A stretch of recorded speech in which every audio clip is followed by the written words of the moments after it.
Good morning from where I'm from. So I just received the 2020 Workplace Learning Report from LinkedIn Learning. I just browsed it and I found it very interesting, especially for HR practitioners and managers like me. So let me share with you the contents of the report. It's not my content. I'm just sharing it because apparently I think LinkedIn wants to share it with everybody. So 2020 Workplace Learning Report, L&D, Learning and Development in the New Decade, Taking the Strategic Long View. So apparently LinkedIn has already done this 4 times now. This is the 4th annual survey, and in this survey, more than 6,600 professionals participated, spanning 18 countries. So they were asked about their priorities, their challenges, and inspirations. And this is the breakdown of the participants. 1,675 L&D professionals, 2,000 learners, and 2,932 managers. So number 1, insight. L&D budgets continue to grow, but executive championship remains a challenge. So according to this report, for a 3rd year in a row, more than a third of L&D pros, so that's not more than a third, is almost 2/5 or 37%, expect to increase their budget. 57, more than half of L&D pros expect to spend more on online learning, and we know why this is the case, right? Executives support learning, but championship is the opportunity to drive engagement. So 83% of the L&D pros say their executives support employee learning. However, only 27%, so this is about 3 out of 10, of L&D pros say that their CEOs are active champions of learning. So this goes to the concept of the learning organization, and we should really understand this. When it comes to activating executives, according to Kevin Delaney, VP of Learning and Development in LinkedIn, when it comes to activating executives, I approach them the same way I approach anyone else. I ask them to share the excitement about what they're learning. That energy is what inspires people to learn. I really believe that learning and development comes from the leaders. The takeaway, it says here that we have to spend more time communicating with the executives and get them to champion employee learning. According to the survey results, L&D pros spend only 9% of their time championing learning programs to executives, which is really the case, I think. Especially the HR practitioners. I've been an HR practitioner myself. I'm still with organizational development and HR through IIP. I believe that most of our executives, especially in HR, spend their time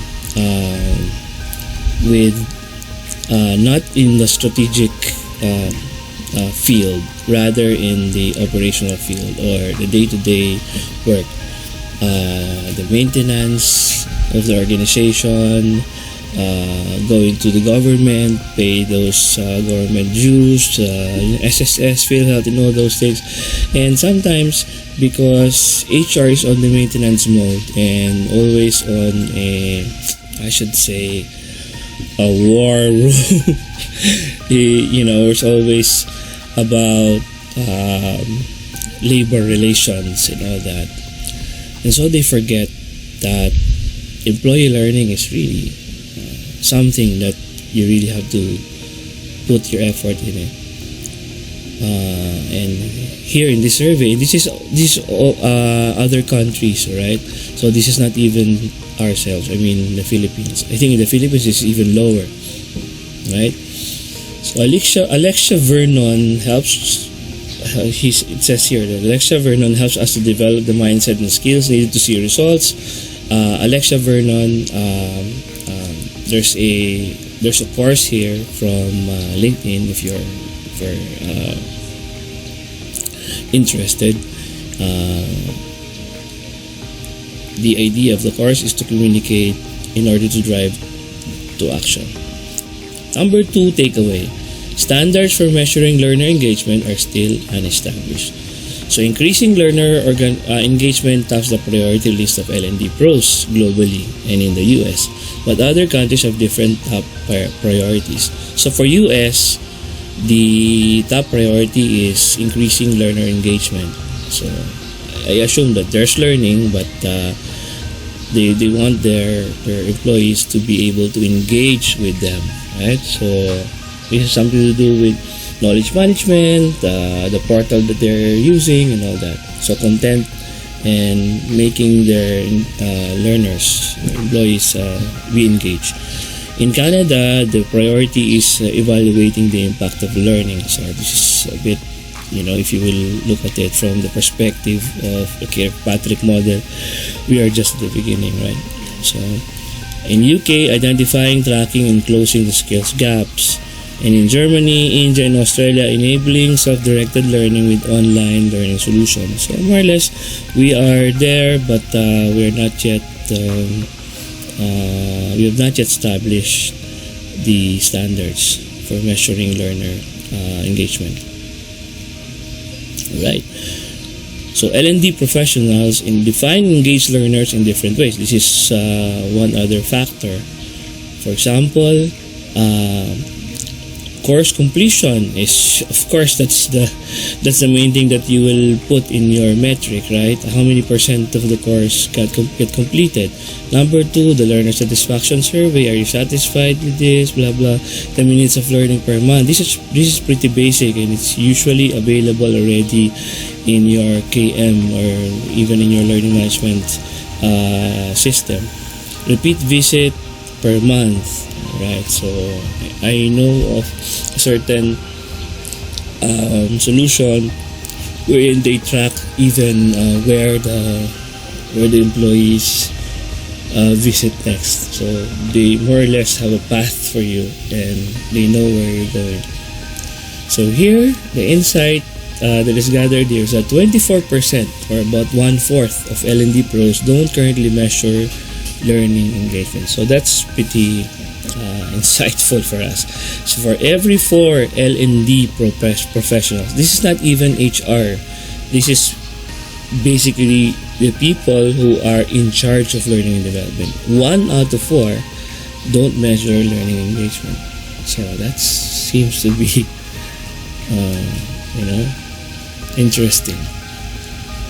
According to Lou Tedrick, the VP for Global Learning and Development of Verizon, to effectively measure the impact of learning, we do the work on the front end, really understanding our goals and the business problem that we're trying to solve. Then it's easier to later understand how learning has impacted outcomes. Now, those are nice words, right? The takeaway is course completions are the most common way of measuring an engaged learner. So we have to explore a variety of ways to measure engagement, such as repeated visits, frequency of visits, or time spent learning. However, I know that in certain KMs, in certain learning management system portal, you already have this. This is already something that's given to you as a report. And if we just rely on those numbers without going deeper and understanding what they mean, especially from the grander scale, then we are just left with nothing but numbers and numbers and reports upon reports, which we can really, give to management and be proud of. But then in the end, we end up, losing our employees to the other side, to other businesses, to other companies. Or sometimes we find our employees are not satisfied or not productive because simply they are not motivated.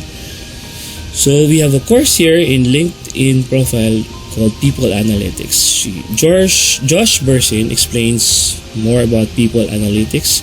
It's a powerful tool for tackling challenges with talent. Okay, number 3 takeaway: top managers to drive engagement and create a culture of learning. We already said this. So number 1 is really we have to create the culture of learning, the learning organization, as Peter Singh said. Getting number 1, activating managers is the number 1 challenge being tackled this year. Of all the hurdles to jump, these were the top L&D priorities. Number one, getting managers to make learning a priority. It's consistent to the problem above that was tackled. Number two, creating a culture of learning. Number three, increasing learning engagement. Number four, teaching employees technology effectiveness. Yeah, so this is still understandable even though we have so many already from the Gen Y and the Gen Z generation. We know that some of our employees are still in my generation, Generation X, and Boomer generation. So when you compare, for example, the kind of technology adeptness that we have compared to the young people today, then there's always a tendency for the older generation to just stick with whatever is already there. I mean, not exploring already some of the things that other younger people are going into. So according to LinkedIn learning data, managers spend 13% more time learning soft skills than the average learning. So managers spend 30% more time learning the soft skills than the average learners. So if you look at it, come to think of it, the managers are already in a certain position where some would even say that, hey, why do I need to learn these things? I mean, I'm not in the front line anymore, but the data that we are getting is that the more people ascend, so to speak, the ladder of management, the more time they spend learning, especially on the soft skills. So really, when you pass this on to education, to the education sector, to universities, to trainers, you'll see that the more you grow as an individual professionally, the more you have to spend time in learning soft skills. Right? Employees love recognition from their managers, especially the younger learners. This is the percentage of learners who would spend more time learning if it was recognized by their manager. For the boomers, 21%. So that's 1 out of 5. They said that they would spend more time if it was recognized. So not really that much, right? For Gen X, my generation, it's 28%. So 3 out of 10. For millennials, it's 36%. So 36% is about, what is that percentage? Almost 2 out of 5. Almost 2 out of 5 millennials. So those between 22 to 37 years old. Gen Z, those under 22 years old, said, all 44% of them said, almost half said that they would spend more time learning if it was recognized by their manager. So really, I don't know whether this has something to do with the fact that the Gen Z, the generation, the younger generation, have so much to surf online. They have so many things to do online. Some are not really aligned to learning. Some are just being entertained, sharing their talent or whatever it is that they're doing. And so you really have to spend more time motivating them to do whatever you want them to do. But for me, I really believe that sooner or later, these would shift and we would be welcoming another generation. I don't know what we will call them, but millennials will grow old. They're now growing older, and they're, of course, saying, commenting against the Gen Z, the younger generation. They would in turn say, when during my time, I'm not like that. But I think that we also have had that kind of thinking when we were young, right? So I think we are following the developmental psychology part of it. Eventually, we will learn. Eventually, we will find a way in order to learn new things, to learn new stuff, and to learn the skills needed for our journey professionally. Okay, so this is another insight from Kelloggs. So here, if you have this report, you can watch how Kellogg shifted their budgets to online learning and created a thriving culture of learning. When this came out, I think the COVID-19 coronavirus situation has not yet hit the US and the world, but we can see already that the shift of the budget is towards online learning, because we simply don't have time anymore to gather people in one situation, in one place, right? And most of the companies now are shifting their budgets to online learning. According to Miss Bassi, I don't know how do you pronounce it, Pame or Pame Bassi. L&D's value proposition includes a three-part expectation from all employees. First, seek out high-impact learning experiences. Second, commit to a learning practice. And the third, encourage others to do the same. If managers and leaders commit to those three things every day, then they can transform a learning culture. I like that. I like that idea. I mean, there's already a proven path wherein companies should really follow that path. And I think almost always it starts with the leader, right? So takeaway there is we set managers up for success with tools and templates. Friendly competitions, I think it works a lot. And recognizing accomplishment can contribute to a strong learning culture which motivates employees to keep engaging. So tactics for learner engagement. Learning leaders Naftali Bryant and Jason Mulero show you how to inspire boom moments for your learners. So boom moments. So LinkedIn has that video, so you can watch that recommended course. Number 4 takeaway: digital transformation has inspired an upskilling and reskilling revolution. So this is very interesting. So L&D is increasingly focused on building new skills to prepare for what's ahead. I think I've seen this a lot in many companies that I visit. The thing that's happening right now is not anymore teaching the employees in the skills that they have to learn in their position, because a lot of our learners today, a lot of our young people today are already thinking about what's next. So you cannot inspire them, you cannot motivate them to stay in their position and learn the skills to be better in their position. Long gone are the days when you will spend 5 years, the 10,000 hours of this author, Malcolm Gladwell, spend 10,000 hours to be an expert about what you're doing. No.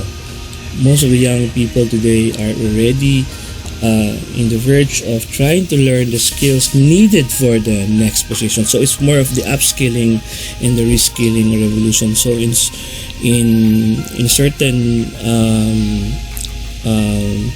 there's a tool that I mentioned a while ago called the grid.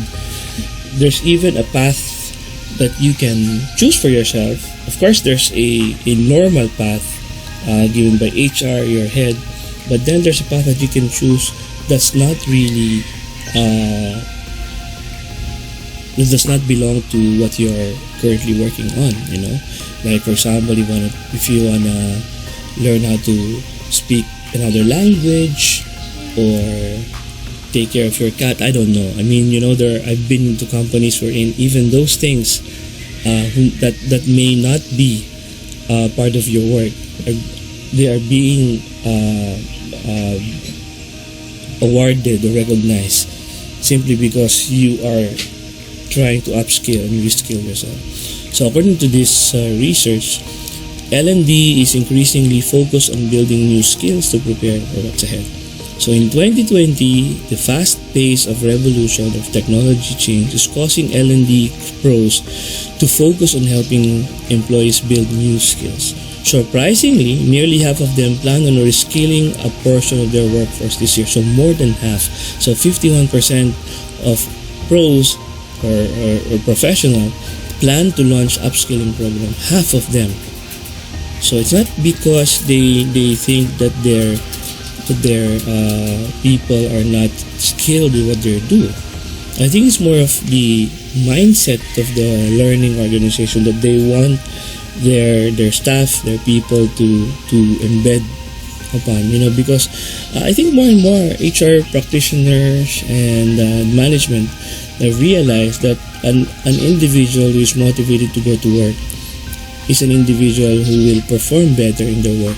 And mostly you don't know, you don't understand the kind of motivation that your people have, and the only way that you can understand that is to give an L&D program that is meant for you to reskill or upskill your people, and more or less discover where their heart is, more or less try to marry that to the idea, to the path of the management.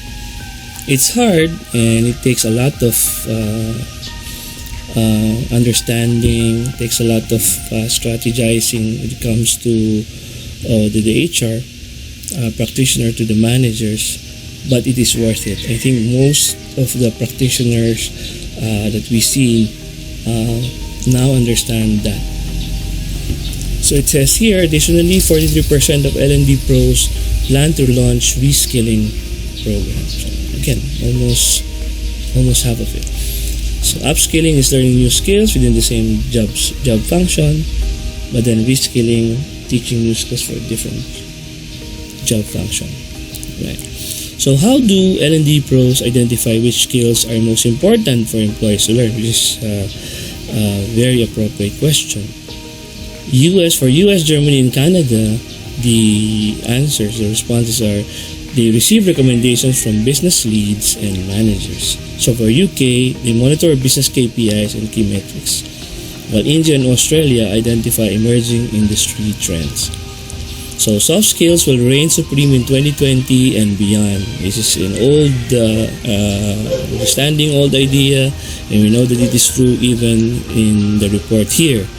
So while the shelf life of technical skills is relatively short, soft skills are always necessary, regardless of an employee's functional role or how the technology landscape evolves. So highest priority skills, 57%, leadership and management.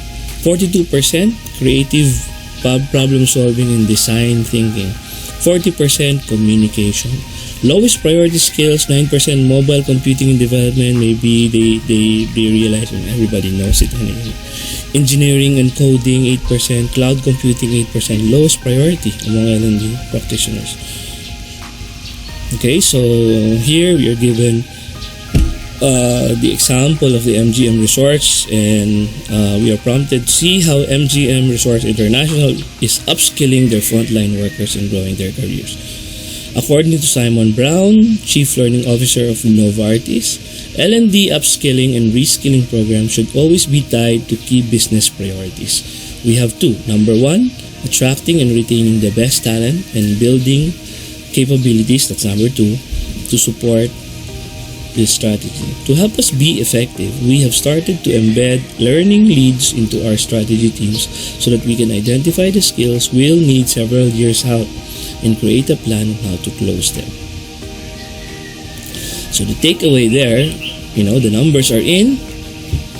We have to check out the top 5 soft skills according to this and the top 10 hard skills that companies need most to understand where the focus of your upskilling and reskilling strategies should lead to. So we have another recommendation here from LinkedIn. Digital transformation for learners. Learn what digital transformation is and how you can help your organization navigate its challenges and opportunities. Alright, so basically that's the contents of the report. Of course, this is not the full report. I've not read it yet. I just received this today. I don't know whether it's been there in my LinkedIn profile for a long time, but it's the 4th annual 2020 Workplace Learning Report. If you're not in LinkedIn yet, I think you should be there. If you have your social media where you dance to TikTok or whatever, or play guitar on one side, I think you should maintain the LinkedIn as your professional social media in a way, right? So here, there's an option to download the full report, or you can request a demo.